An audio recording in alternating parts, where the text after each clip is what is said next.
आपने कई बार लोगों को कहते हुए सुना होगा कि आखिर कल किसने देखा है। ये बात सच है कि भविष्य के बारे में सही तौर पर अनुमान लगाना बहुत मुश्किल है। कोई नहीं बता सकता कि अब दुनिया भर में किस तरह के बदलाव आने वाले हैं। और बीते इस लॉकडाउन ने हमें यही एहसास कराया है कि जिंदगी इतनी अनप्रेडिक्टेबल है कि यहाँ कुछ भी होना मुमकिन है।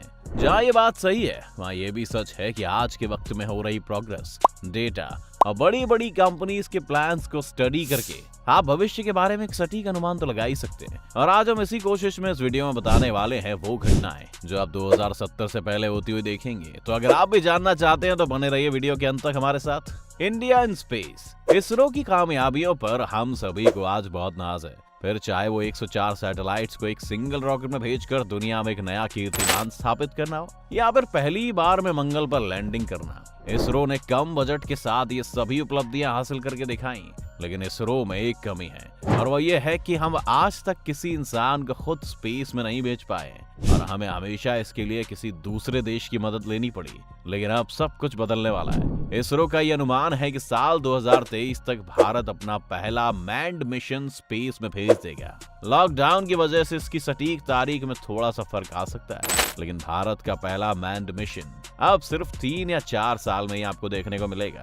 इस अभियान का नाम गगनयान रखा गया है और 10,000 करोड़ रुपए की लागत वाले इस अभियान का लक्ष्य 3 लोगों वाले एक स्पेस क्रू को 5 से 7 दिन तक स्पेस में ले जाकर वापस लाने का है। Rise of population and climate, एक अनुमान के मुताबिक दुनिया के सबसे ज्यादा जनसंख्या वाले देश चीन की जनसंख्या लगातार बूढ़ी होती जा रही है और उनकी वन चाइल्ड पॉलिसी के कारण उनकी पॉपुलेशन ग्रोथ में भी रुकावट आने वाली है, जिसका मतलब है कि भारत 2024 में ही चीन को जनसंख्या के मामले में पीछे छोड़ देगा।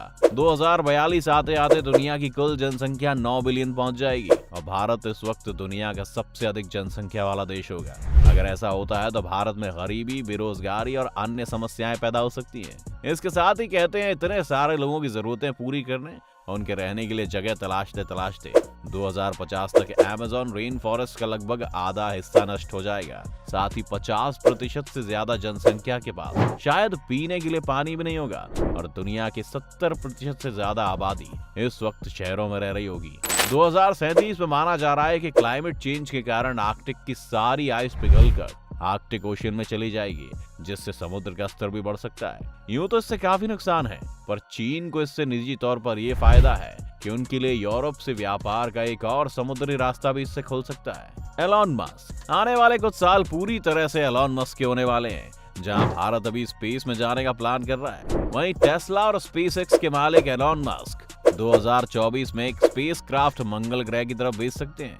इस स्पेस क्राफ्ट में एलॉन लोगों के बजाय पहले कार्गो मंगल ग्रह तक भेजेंगे और अगर ये मिशन सक्सेसफुल हो जाता है तो 2026-2027 में एलॉन का मन मंगल की धरती पर पहला ह्यूमन क्रू भेजने का भी है। कार्गो भेजने से एलॉन मस्क ये टेस्ट करना चाहते हैं कि क्या बड़ी संख्या में लोगों को मार्स तक भेजा जा सकता है। साथ ही एलॉन मस्क का प्लान मार्स पर बस्तियां बसाने का है, जिसके लिए वहां पर बिल्डिंग मटेरियल से लेकर कंप्यूटर्स और न जाने किस किस तरह के उपकरणों की जरूरत पड़ेगी और इसके लिए बड़ी मात्रा में उन्हें धरती से ये सामान वहां भेजना पड़ेगा। इसके अलावा एलॉन मस्क के हिसाब से 2025 तक वो अपने न्यूरालिंक प्रोजेक्ट को भी पब्लिक के सामने ले आएंगे।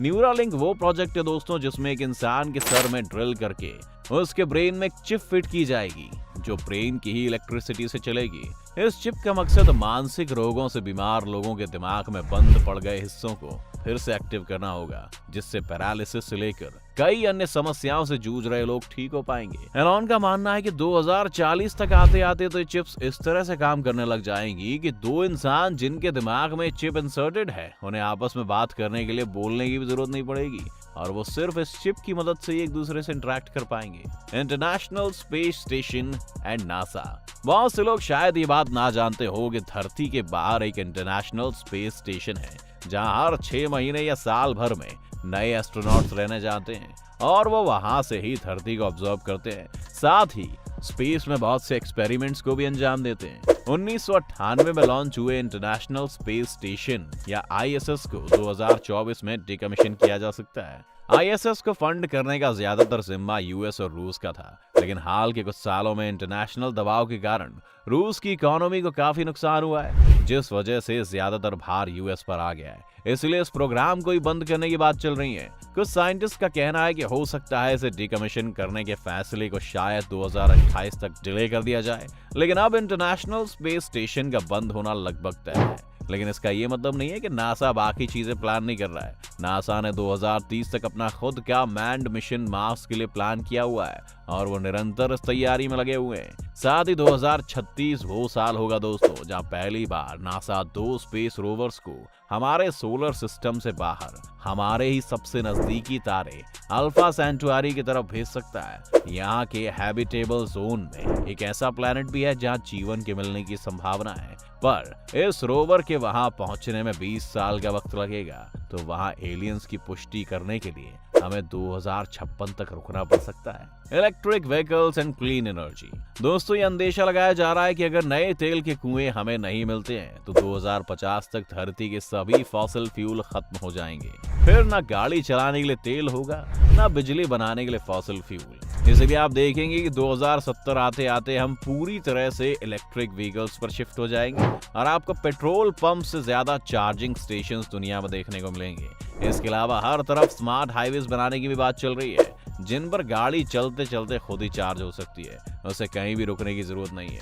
एनर्जी के सेक्टर में आप देखेंगे कि 2070 तक हम सोलर और विंड एनर्जी से तो बिजली बना ही रहे होंगे, लेकिन हमारी ज्यादातर बिजली न्यूक्लियर पावर प्लांट से आएगी। चीन जो अभी आर्टिफिशियल सन अपने यहाँ बना रहा है, अगर वो प्रोजेक्ट सक्सेसफुल हो जाता है तो आपको क्लीन न्यूक्लियर एनर्जी मिलेगी, जिससे कोई रेडियो एक्टिव रेडिएशन नहीं निकलेगा और ज्यादातर देश इसी तरीके से बिजली बनाना शुरू कर देंगे। Technological singularity. 2045 साल आपको थोड़ा सा डरा सकता है। कहते हैं कि ये साल टेक्नोलॉजिकल सिंगुलैरिटी का होगा, यानी 2045 तक टेक्नोलॉजी इतनी ज्यादा जटिल हो जाएगी कि किसी भी इंसान के लिए इसे समझ पाना मुश्किल हो जाएगा। ये निश्चित तौर पर वो युग भी हो सकता है जब एआई आखिरकार इंसानों को हर क्षेत्र में डोमिनेट करने लगेगी और इंसानों का उनके सामने कोई मुकाबला नहीं रह जाएगा। इसके तर्क ये भी है कि 2045 तक सभी इंसान अपने अंदर किसी न किसी तरह के टेक्नोलॉजिकल इम्प्लांट्स कराते रहेंगे, जिससे मशीनों के साथ साथ हम भी समांतर गति से विकसित होते रहेंगे। तो ये बातें सुनकर क्या आप भविष्य के लिए एक्साइटेड हैं या आपको धरती की चिंता होने लगी है? आप भविष्य को कैसे देखते हैं हमें कमेंट्स में लिखकर जरूर बताएं। साथ ही अगर ये वीडियो आपको पसंद आया हो तो वीडियो को लाइक करें और ज्यादा से ज्यादा चैनल को सब्सक्राइब करना भी ना भूलें।